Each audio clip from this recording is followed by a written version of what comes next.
So, good day, sir. Good day, co-cadets. So, we are the group 3, and the assigned topic for our group is the global food security. So, together with my teammates, group mates, Engine Cadet PITOGO John Volter, Engine Cadet RACOMA Alexis, Engine Cadet MORADAS Leonil, Engine Cadet ANOBA Amshel, Engine Cadet Umbao Ray, Engine Cadet LEYVA Kenneth Vincent, and lastly, Engine Cadet GOOPIO Ramil. So this is for educational use only. Our group is allowing our instructor, Mr. Roldan Ardines, to use this as an educational material. So our objectives, next slide please.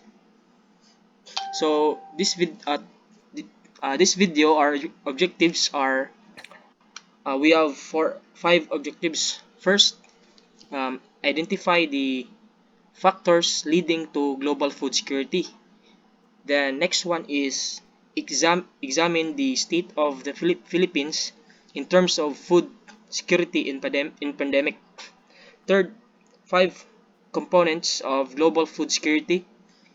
And the fourth one is what are the threats to global food security. And the last one is food security. Is food security possible? So let's proceed to first topic, and the first topic will be reported by John Volter, Pitogo, and RACOMA Alexis. So next slide. So, good morning, sir. Good morning, classmates, co-cadets. So, identify the factors leading to global food security. Food security is a strong influence by intertrical, social, cultural, political, economical, and environmental factor. So, ang the word niya atong na kuan, cultural, political, economic. So, wala na yun siya namigin sa strong society. Sa atong mga needs, konektado na siya. So, so as a personal knowledge, food security is very important. So, food security can be distributed by many things, such as climate change. Like climate change, mga usap-usap mga weather, like karon climate change, mga nagkainit na siya taman, ang mga palay, isod mga daot na siya, kay tungod sa sobrang init. Also, disempowerment. This empowerment, through this empowerment, na siya ka nasa sa higher class or lower class, na mura siya inferior mo na siyang makalala o kuan sa food security tungkol sa ilang pagka-inferior, superior. So, poverty, as we all know, sikat na nga ng poverty nato. Nato kay naamo na sa Pinas. We are noon sa poverty na akong poverty diri sa Pinas. Alos magkuan mo wala na nakuan sa cycle ato ang food security because of the poverty. And also the natural disasters and conflicts. So natural disasters as mga lindol, mga bagyo. So itong food security ana kay mura siya ma-mix or makulang because of the disaster. Mga guba ang mga food supply like mga palay, rice, mga saging, tanan sa food security mo big impact na siya. And also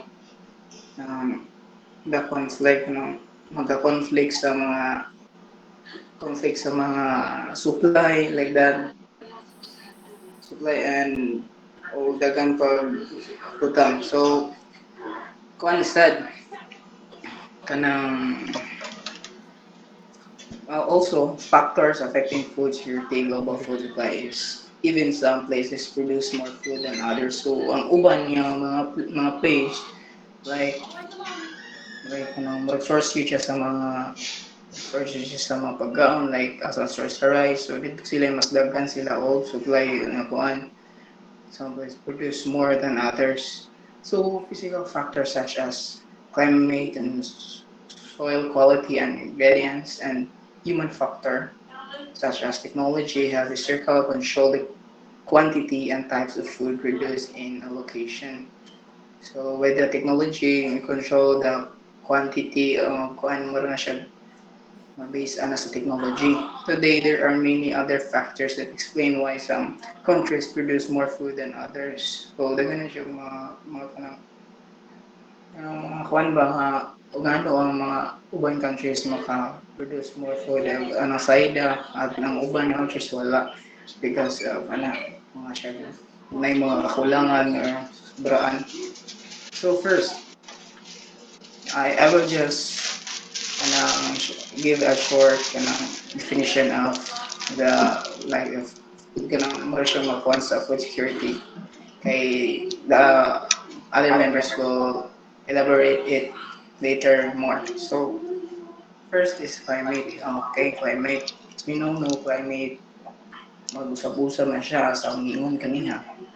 Nga ganang usab-usab ang climate, ganang ting-init siya taman na example ganang climate change expect ni mga tingkuan siya ron ting-ulan.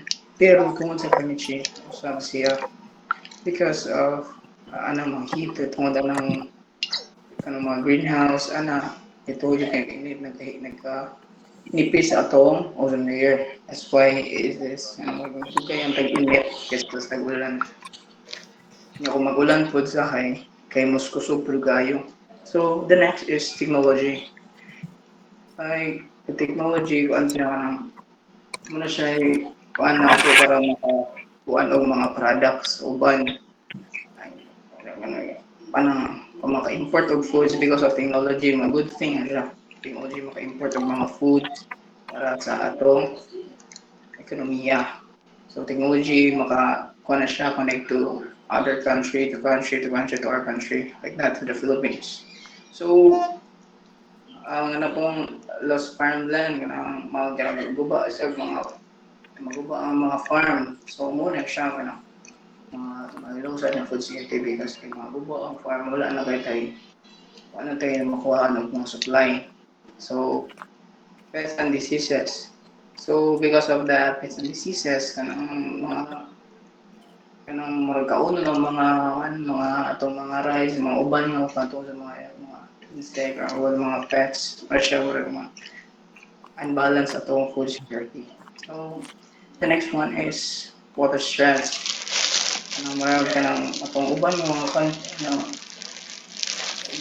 country na to kay country na to especially kanang tiig ulan. So dili na sila makakuan, dili maka-produce og saktong amount or ilang products kay mura siya kanang dili siya sakto ma-reject siya tungod kay kanang dili siya katuog sakto. And also the conflict like mag-war sa other countries. This will kuan the food security. Okay, example supply country yung supply. So kung mag-away sa other country, murag makat siya because of the unstableness of the pagkakasundo. And last one is poverty. Mga less time money para makakuha og mga supply. That's why makakuha ta og food security. So that's it. That is my report. So the next report will be RX RACOMA. Thank you. So, good day, sir. Good day, cadets. My report impact of food security. Uh, lang. Impact of food security. Food security is when the entire population of country has access to enough safe and nutritious food to maintain an active life. The opposite is food insecurity, which is a problem for lots of different countries. Countries that do not have enough food to feed everyone usually have other associated issues to overcome.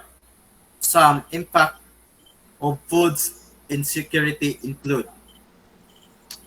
based on my understand, Undernourishment is a when people do not consume enough calories. Over 800 million people in the world are undernourished. Um, Malnut- Malnutrition is when people do not eat enough of the right kind of foods to keep them healthy. Then, wasting is the most serious type of hunger. It is a severe weight loss due to acute malnutrition resulting from starvation. Like I have example. Um, Pareho ng karon sa Pilipinas daghan kayo malnourished kay misaka na ang pollution ni grabe ang poverty. So pareho sa daan ng mga daghang nga mga bata dili kayo kakaon og sakto, dili sila kakaon og sakto ug pagkaon kay wala um walay kwarta nga wala sila kwartang tarong. So mauna sila sa ilang mga kahimtang nga ngayon ani. So like ka na gigutom na kayo tas unya-unyaon lang kay somehow walay kwarta, walay kapalit. That's why malid siya sa pagka malnourished. So that's my understanding of report. So next tol.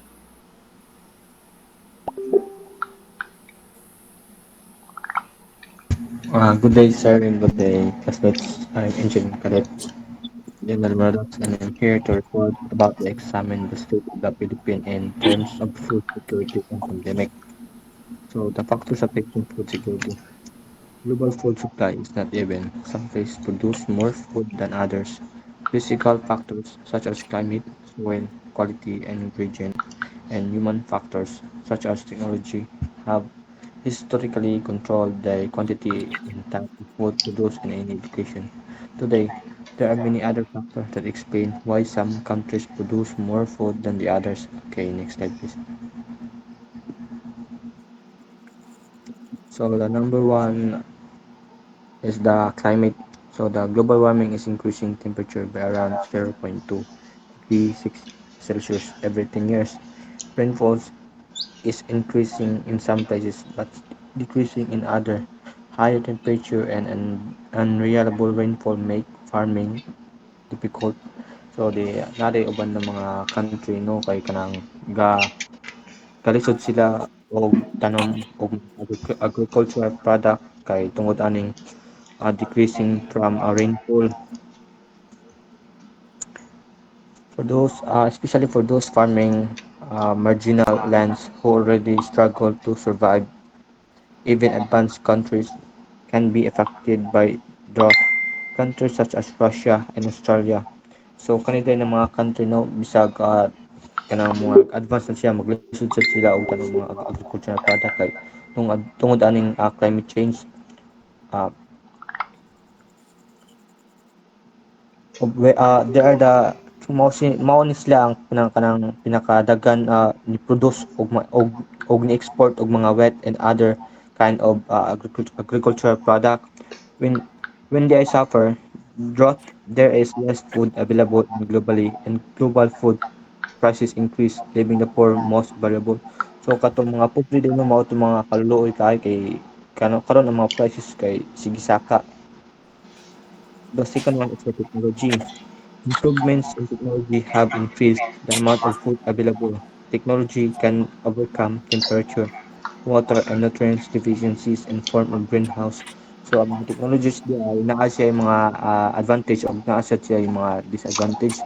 So, by using technology, we magkano kita yung mga natural product. So, kaning mga natural product mo itong mga fossils, mga fossils kay once na inyo nang mahimo na nga kuan i sa tawag kanang i-balance siya mag-produce na siya og mga bad na nato maka-affect sa to kuan ka sa to of the year. So the loss of farmland, the growth of the biofuel market is pushing up available farmland which is being not used for food.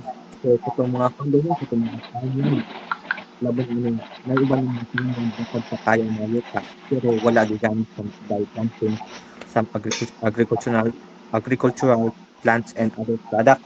So ang uban di ay kay kanang gigamit nila para mo buhat og mga factories and other kinds of infrastructure. So it is very bad to our kanang planet sad. Okay, next slide please.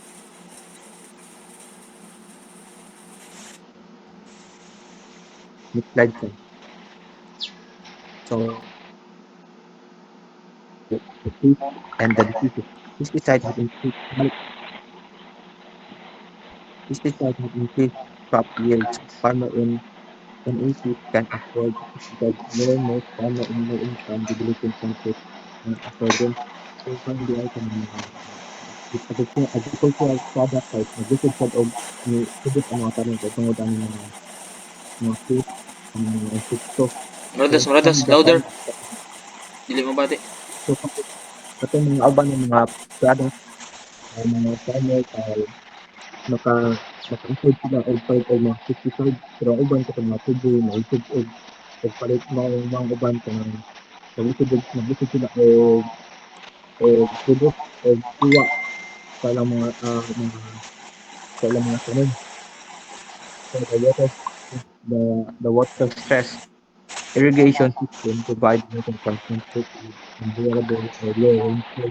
Irrigation can double crop yields, but it is expensive to keep this system in place. Water can be treated either from underground aquifer or direct system rivers, both types of dam is expensive to put. So katong ubang di ay mga kanang katong di ay mga countries katong naglisod kuha og tubig. So ang uban kay nakuha sila sa mga river o underground. Katong mga uban ng mga tubig gud dili sila kakuha og tubig mao ang uban dili sila produce og mga kwan mga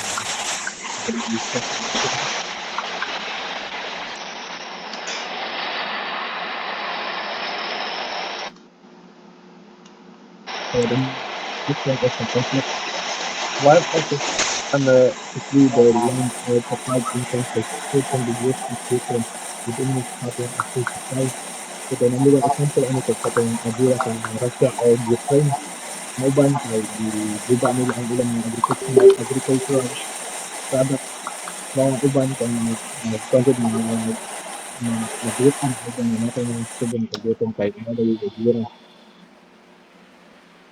So when the food supply in order to gain ground, crops can also be destroyed during tol. Kini. Tignan kayo. Uwan ko I-off, tol. i-off lang yung mic. Ibalik lang, ibalik. Uwan na dire kasi kayo uwan. Gina, okay na na. Gi-record na ko. Di ba tayo, moradas? Walay makita pa. Ibalik ang siya lalo ba? I, i-post lang ang kuan, Dili mapos, ang dili record. mapos. Dili mapos. Sige, sige, okay na na. Asa naman? Ang siya lalo ba? Ang kwan. Ang share Wala mo screen. ko download ng uban. Patayan eh. Dili mapos man. Pwede na sa ikat kayo ba? Lisod kayo mag-cut eh. Try Wala. na ko ba? Ay, ikaw ra mag-cut. I-post na ko Kuan ba ka na? Try na ko kuan ba? Sana nang Rick ka ng share screen ba? Sige, share screen be. Dali ah.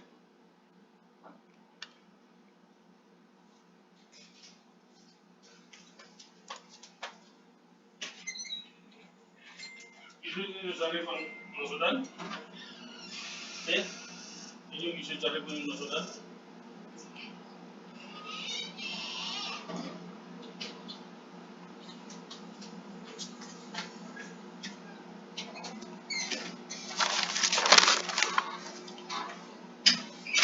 ako dyan. Sige. Lagay ako kung abli ka. Diyan sa gawas. Itong gama.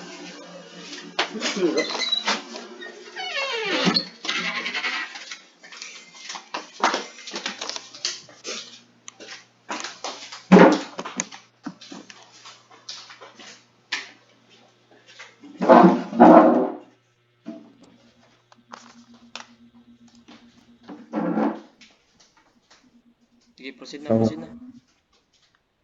Sorry for the so again, inconvenience. we're going back to the con.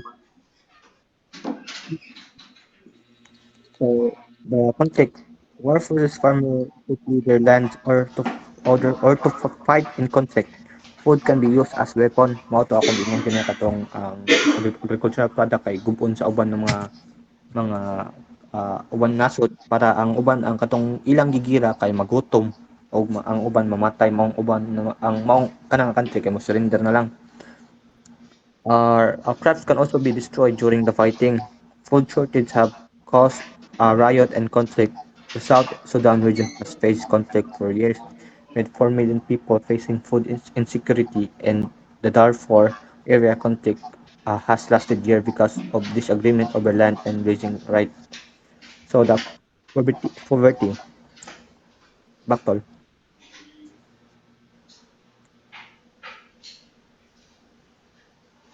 Yeah. Poverty. When people have less money, they cannot afford food and they become unable to work. Families in developing countries spend much of their income on food. So kato mga pobre mao jud kato mga luoy kay di man jud sila makapalit sang mga pagkaon kay tungod lagi taas na kayo ang prices karon sa mga pagkaon. The next slide please. So the impact of food insecurity.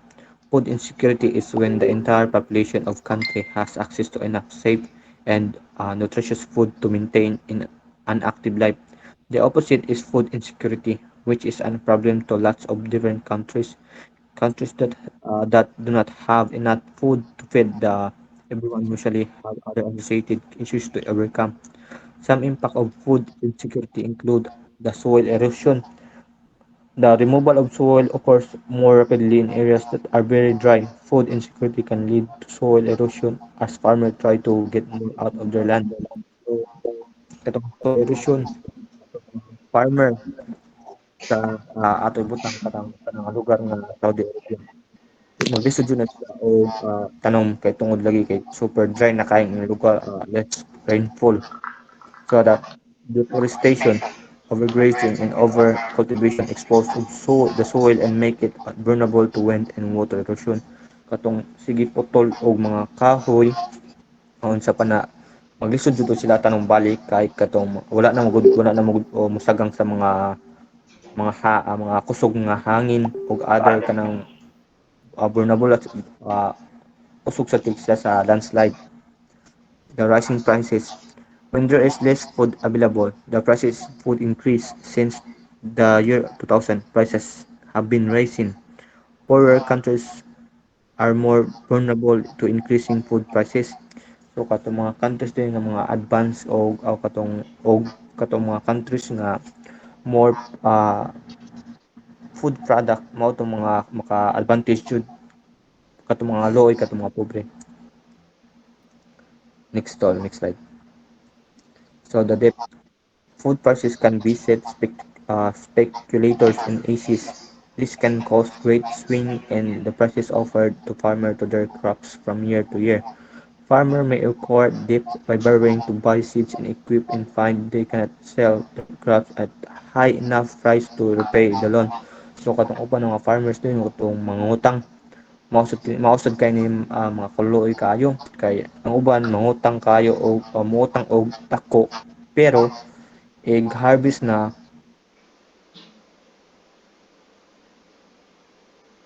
gamay ra kaled sa utang ang ilang nakita sa ilang harvest. The social unrest. Everyone needs to eat and so when food supplies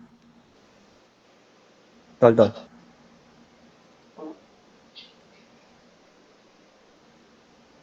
Next slide.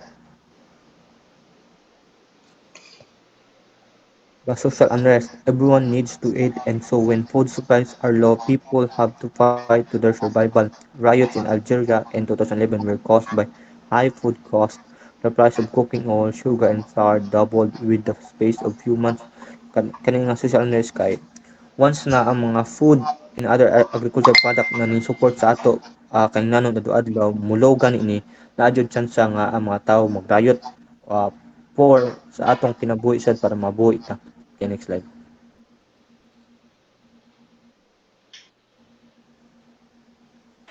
Hi everyone, I am Engine Cadet Jan Amshel ANOBA. State of the Philippines in terms of food security during the pandemic. Some 62.1% of Filipino households experience moderate to severe food insecurity in 2020 amid the ongoing COVID-19 pandemic. According to a rapid nutrition assessment survey conducted by the Food and Nutrition Research Institute, food insecurity is the state where people lack regular access to enough safe and nutritious food for normal growth and development and an active and healthy life. This may be due to an availability of food and or lack of resources to obtain food. It contributes to the increase in incidence of nutrition deficiencies and undernutrition, resulting in weakening of the immune system, which increases susceptibility to COVID-19 and other viral infections. Provinces, cities, and municipalities were clustered as low, medium, or high risk based on IETF announcement and number of COVID-19 positive cases. More surveyed households in low and moderate risk areas experience food insecurity than those in high risk areas, which include provinces and highly urbanized cities that have better access to food supply and government private food donation. So we all know that one of the main problem encountered to every Filipino during COVID-19 pandemic was food security. Due to restriction implemented by IATF per area all over the Philippines, we cannot move freely just like a normal situation. Our government ensured us to be safe and healthy. They wanted to stay at home, but we encountered limited food to eat, water to drink because we cannot go anywhere where we can buy healthy foods to eat, lack of resources of food. We also encountered unhealthy lifestyle that caused unhealthy balance, especially in provinces area. We all know that food is key to personal health, but it was COVID-19 pandemic disrupted our food system and changed our relationship with food. For instance, in an effort by out IATF to reduce the spread of infection, borders and other logistics restrictions limiting the flow of goods and people increased the risk of food shortage. Even though our food lifestyle affects our daily needs during mid-pandemic, we should always be thankful that we are all safe during surge of the COVID-19. And we should always think that food is an important thing for living being to provide energy. Next stall, next.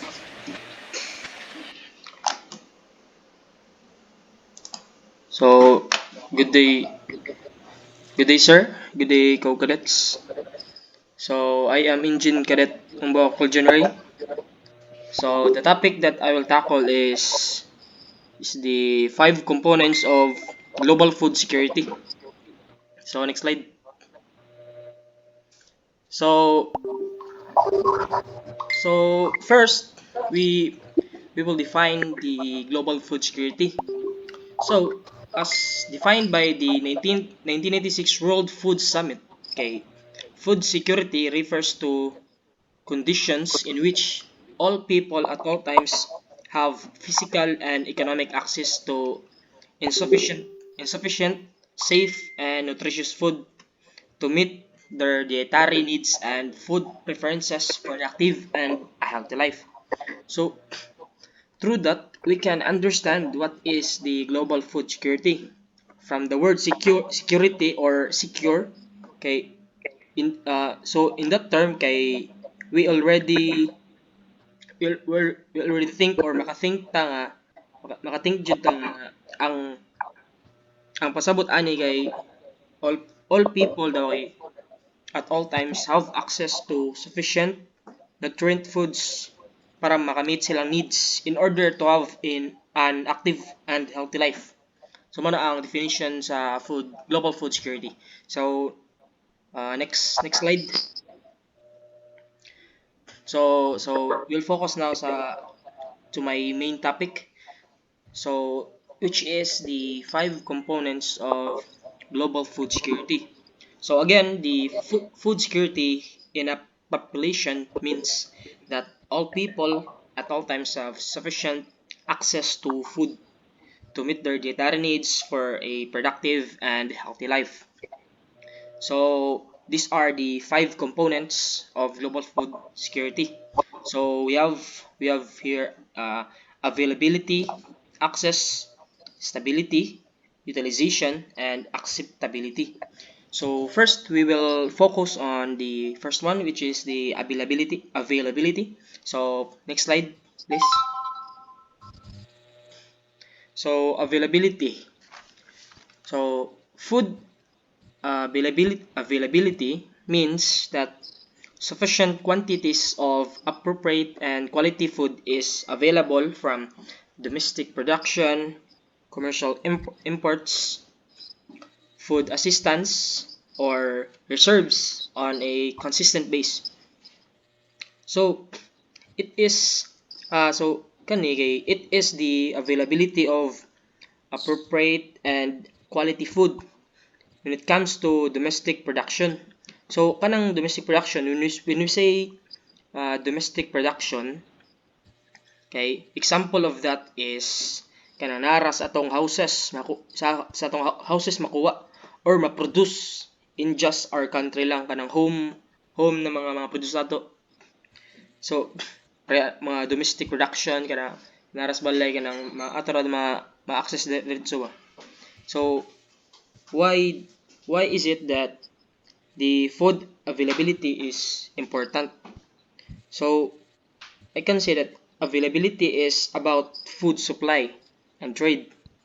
So not just quantity, but also the quality and diversity of food. And also, improving availability requires sustainable productive farming systems. So diya pa lang makaingon ta nga grabe ang importance sa food availability. Maka-sustain sa natay kuandra nga sustainable productive farming systems. Then also appeal sa daang will manage natural resources and lastly the policies to enhance productivity. So access covers economic and physical access to the food. So it is very relevant jud to have a right quantity of to have a right quantity of the people needs, but also the quality. It is also important. We say we ato ibutang the food is available but the quality is not good. So dapat it is 100% good yapon ang quality niya. So next is the access. Access balik sa. So the second component is the access. So access is people have adequate income or other sources to access appropriate food domestically through home production. So that's what I said earlier, home production domestically. So and also buying in local markets or as exchange, gifts, borrowing or as food aid. So ang kaning food access kay food access is somewhat easy to have mostly in provinces We can easily grow fruits, veggies, vegetables, chickens, pigs, and other domestic products that we can access easily. Unlike in cities, I could say that it's kinda complicated in terms of the space and atmosphere, and also the soil is not so fertile. Di pareha na sa province kay grabe ka fertile ang mga soil diri based on my experience yun. So, but the advantage is in the city kay you can easily buy goods or foods at the store in local markets. So, the importance of food access kay food access is also important component jud of food security, which is having consistent access to enough nutritious food for a healthy active life. Then when you improve access improving access to healthy affordable foods can help prevent and reduce obesity among children and families. Yet many families do not have access to healthy affordable foods in their neighborhoods and communities. So next slide. So the third one is the stability. So the stability of food refers to availability of adequate food of all times. Thus, certain that access and utilization is not curtailed by any hindrance, shortages, or by emergencies or sudden crisis. So from the word stability, first comes in our mind or is stable or food stability. Yeah, right quantity of food at all times. Not all people dili tanan maka-experience ng shortage of food or sudden crisis. But still, there are a lot of people who encountered it because of the lack of the resources, money, and also emergencies. So why food stability is very relevant in the global in the components of global food security. So it helps enhance the productivity and consecutively production of food. It can assist in providing opportunities like incoming generation or income generation.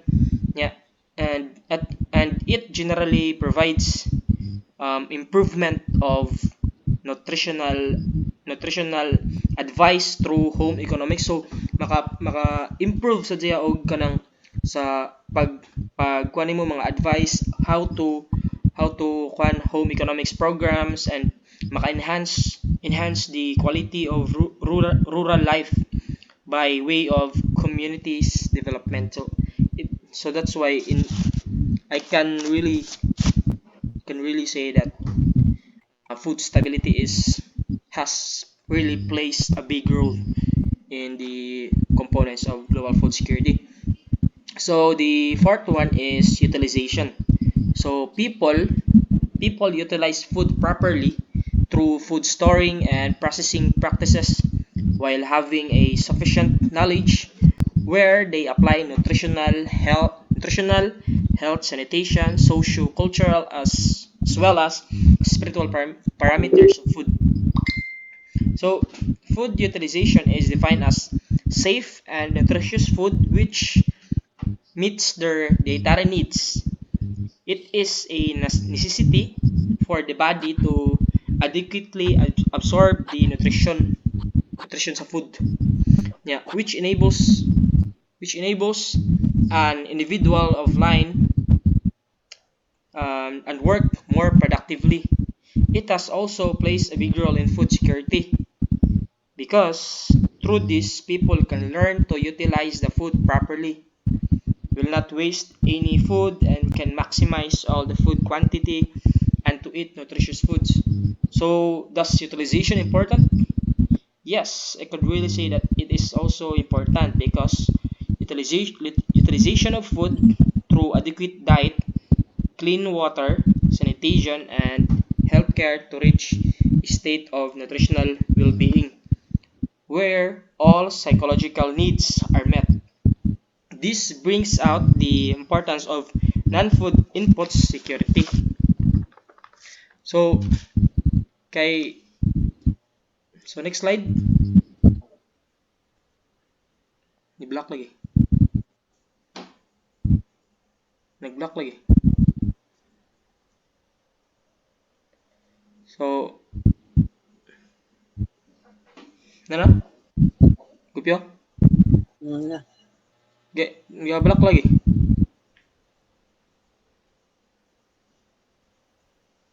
Ano naman? So, the next one is the... Hindi mo nagikuhan, Gupyo? Wala lagi.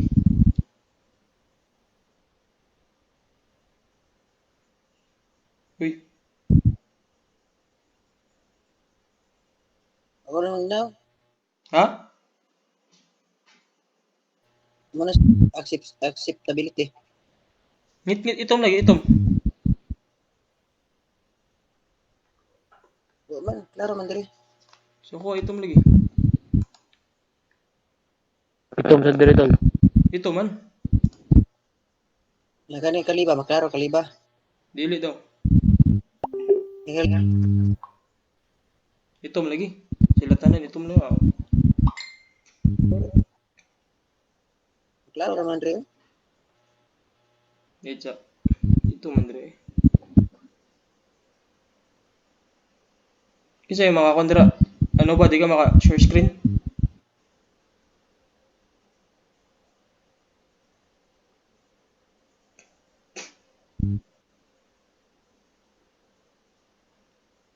Medya. Asa ako balik daw. Ibalik daw eh.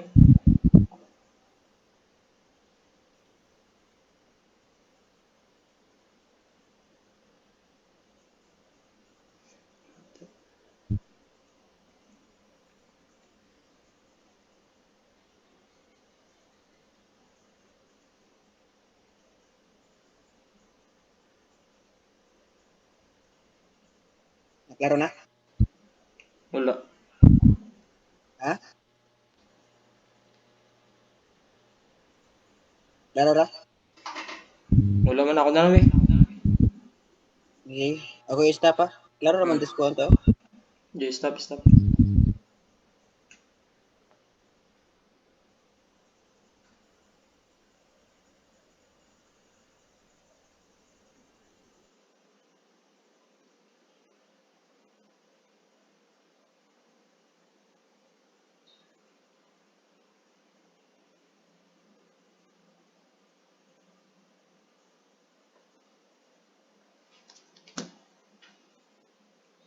So, let's go back. So, the last component is the acceptability. So, access to culturally acceptable food which is produced in ways that do not compromise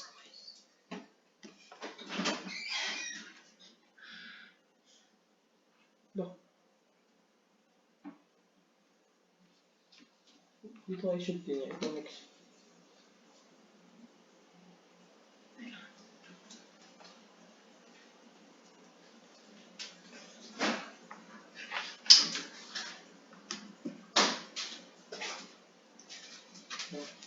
So, access to culturally acceptable food which is produced in ways that do not compromise people's dignity, self-respect, or human rights. So, because there are exclusive foods nga we don't know that it exists because we have different cultures man in terms of food. We have our own dishes in each country. So, food acceptability is one way to respect their dishes and also the people's dignity and self-respect or human rights. If the expectations are lower, okay, rated acceptability decreases. This important influence, okay, of consumer beliefs and expectations on product perceptions have been demonstrated for purely sensory dimensions of food and have been shown to have a direct influence on behavior. So to summarize my topic, which is the five five components of global food security,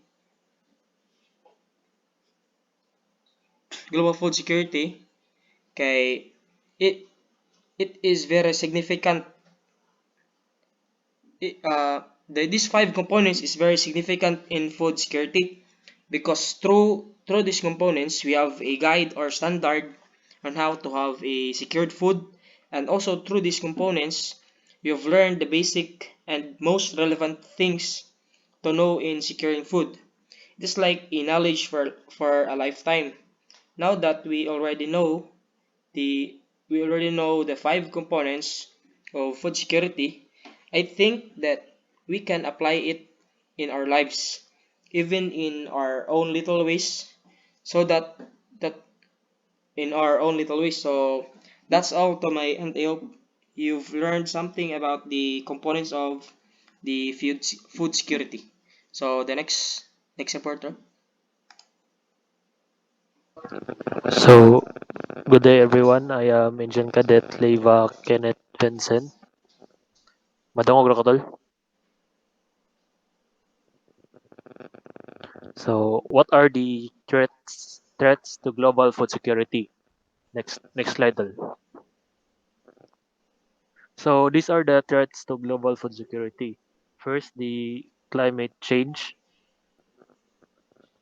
aging farmers, massive bee die-offs, genetic engineering, soil erosion, land development, and additional threats was the what?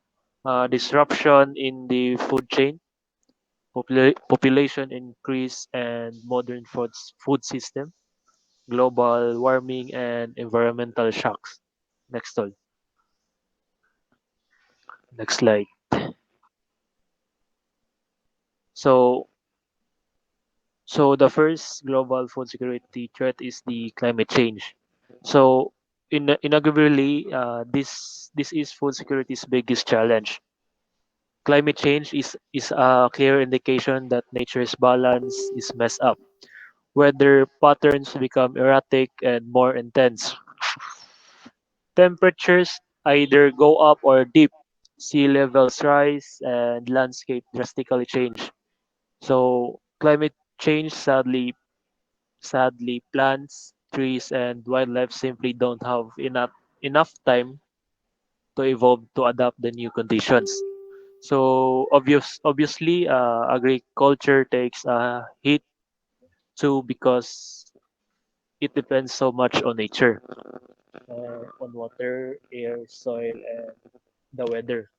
So when the plants refuse to flower because it's too humid, when pests abound because of hot temperatures, when summer typhoon destroys crops such as rice, and also when the weather is too cold, freezes our vegetables, we're screwed. So next slide, tol. So the second is the aging farmers. So we have a lot to thank for farmers. So without them, we would grow our food. I would grow our food. So that's why the rapid decline of old farmers aging out, with few young ones to replace them. It is a big concern. The next generation is hesitant to go into farming because of lack of capital or own a land. So, example ani kay some of the generation karon kay more on technology na, then some are fewer siya I mean fewer ang nagkuhan sa farmers. So, others are drawn to careers that are more financially rewarding, easier and prestigious, and with climate change around this poses uncertain problems for the unprepared aspiring farmer. Next story. So next is the massive bee die-offs. So it might be an exaggeration to say that when the bees go extinct, we die too, because after all, Bees are responsible for pollinating majority of food crops we depend on. So yes, food production will be significantly affected, but not to the point that will die too. So other insect pollinators will take over the bees. So uban gaingon nga life will go on for us. But as species snuff out of this planet is still a death to a mourn. So especially if the reason for their death is something as like preventable as the uses of pesticides. So whether the dwindling bee, more serious matter to think about is that like once again, species is danger of being wiped out all because of us. So next tool. So the next threat of global food is the genetic engineering. So plant genetic engineering was always prided itself as well-meaning solution to many agriculture's problems. So how to resist pests, how to get better, faster yield, or how to have vitamin fortified crops, how to fare in extreme weather conditions, and etc. So if done correctly and morally, genetically modified food or we call it GMO food. So just might be able to address the global insecurity problem we have. So still there are ethical and health safety issues to consider. So example ani kanang kuan kanang mga pagkaon nga na ay additives. So next tol. So the next is the soil erosion. So according to the WWF, we've lost half of the topsoil on our planet in the last 150 years. So that's pretty serious because the topsoil happens to be where plants get most of their nutrients. So deforestation and incorrect agricultural practices such as overgrazing and use of pesticides are to blame. So the topsoil gets washed into our rivers and lakes, polluting them and affecting aquatic life, or else they clog our waterways and contribute to flooding. Uh, because we're left with barren earth, we depend on chemical fertilizers to enrich the land. So often though, these fertilizers destroys nature's balance, polluting the soil, killing the soil's biodiversity, and eventually contaminating our food. Next one. So next is the land development. So agricultural land turned into development land is another serious threat to food security. So once that land is developed for buildings, we forever lose one more patch of land that could have been purpose for food production. So kung gasigi lang tag develop sa land like sige lang tag patukod og building, wala na tay matanuman sa pagkaon, so maglisod gyud ta sa produce og mga pagkaon. So next tol. So this disruption in food chain. Two recent catastrophic events have heavily compromised the global food chain, sparkly changes in consumers' demand, leading to the sudden closure of food production facilities, restricting food trade policies, and adding financial pressure on food system. Combined, these factors have led shortage of food supplies and increase in the number of facing hunger and malnutrition. So the first catastrophic was the like karon coronavirus pandemic. So when COVID-19 unexpectedly hit the world in 2019, our production and distribution systems were not prepared for what was about to happen. Then the pandemic has sparked not only the health crisis but also the economic crisis. So together they pose serious threat to global food security. Then, like we we strict lockdowns and business shutdowns and travel restrictions put a burden to a global economy, causing a sharp rise of poverty and inequality.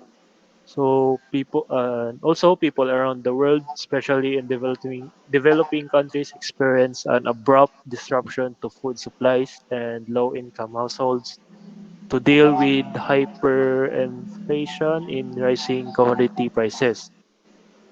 So the second one is the recent event that has raised question over global food security is the war in Ukraine. So the war in Ukraine conflicts are one of the leading causes of hunger globally. At first, they lead to immediate food shortage in the country directly involved in the conflict. Uh, However, the effects of wars on the food chain are eventually felt on larger scale. As the conflict evolves, Ukraine will not able to harvest existing crops, plant new one, or sustain livestock production, leading to the disruption of both local and national supply chains. So next tol.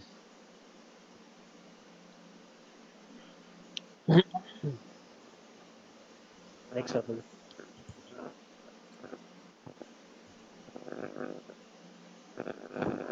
Next slide tol.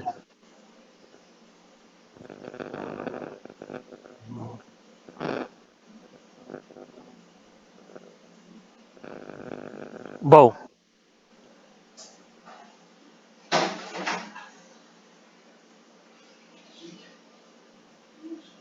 So next is the population increase and modern food system.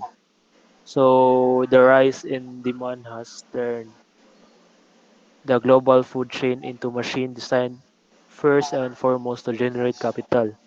Looking into the modern food system, it becomes clear that food insecurity is in part of a byproduct of it rather than a inevitable consequence of population growth. So uh, this population increase is the biggest and most worrisome problem is related to food waste.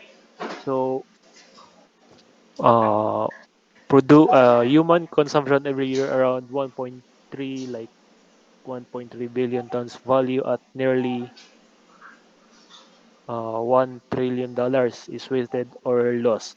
So this quantity would be enough to feed 3 billion people or nearly 40% of the global population. So at the same time, producing all this food remains uneaten represent waste of one quarter of our water supply, enough to be used by 9 billion people at around 200 liters per person every day.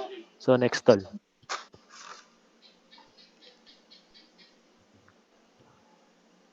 So the last is the global warming and environmental shocks. So this can also be the climate change. So global warming is also responsible for droughts and catastrophic wildfires, both of which represent a risk to global food security as they destroy agricultural land and reduce the availability of water, a crucial resource to keep extensive irrigated agriculture going. So these global warming floods are among the most climate-related disasters for crops. Uh, Dayon, like China has made food security a priority, but it is now battling more frequent and severe weather events that, coupled with the soaring record demand for corn, soybeans, and wheat, or forcing the world's second largest economy rely on imports. So, in recent years, the country has been dealing with the unprecedented floods that have caused irreversible crop damage and drastically reduced amount of arable land. So next one. So the next reporter is Romel Gopio.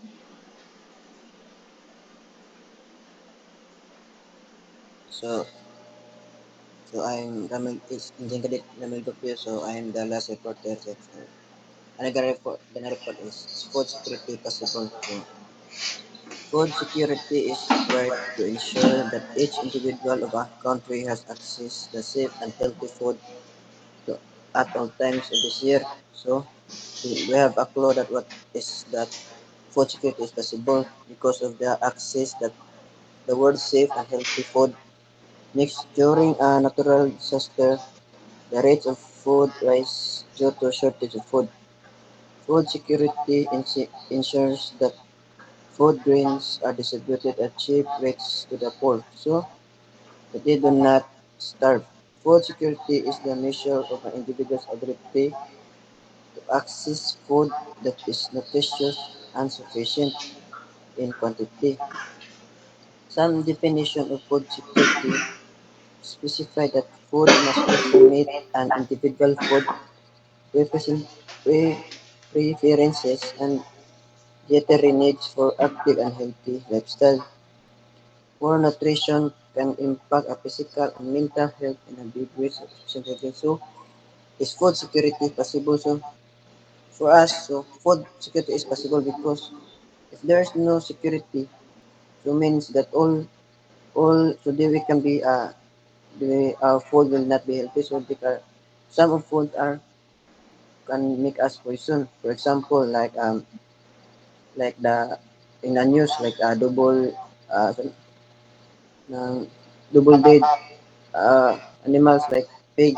So because of the food security, ilalang na gi nagilabay ang kanang kind of double dead animals because it can bring us poison. So there are some kind of food like food poison like fruits. So fruits, there are some fruits are inside of the fruits are donut na but because of the chemicals that put in that kind of fruit. So yan tanaw gapon fresh so but it can make us so that quest can bring us poisonous so it can make our stomach like we have a stomach ache. Then next is that and foods like can so there are some foods that ay mga ay mga expiring date because of the food security. So in that if we makabasan ta na kind of food is expired na so there's no need to us to eat that kind of food because it's not healthy anymore. So next is that some of fruits, some of the fruits foods that give that we can buy in the market. Some are kanang domestic or like frozen foods and kanang uh, transporting foods like from one country to another. So there are some kind of foods that being inject chemicals. So it's very dangerous. So like frozen food. So frozen food is not healthy anymore because that kind of kind of frozen the nutrients are being nawagtang na ang nutrients sa usa ka butang because frozen na siya in a long time. So it's not healthy anymore. So next is that um, when it comes to farmers, so farmers before they going to purchase or before the farmer kanang ibutang nila ilay balik dito sa market ang ilang foods o deliver.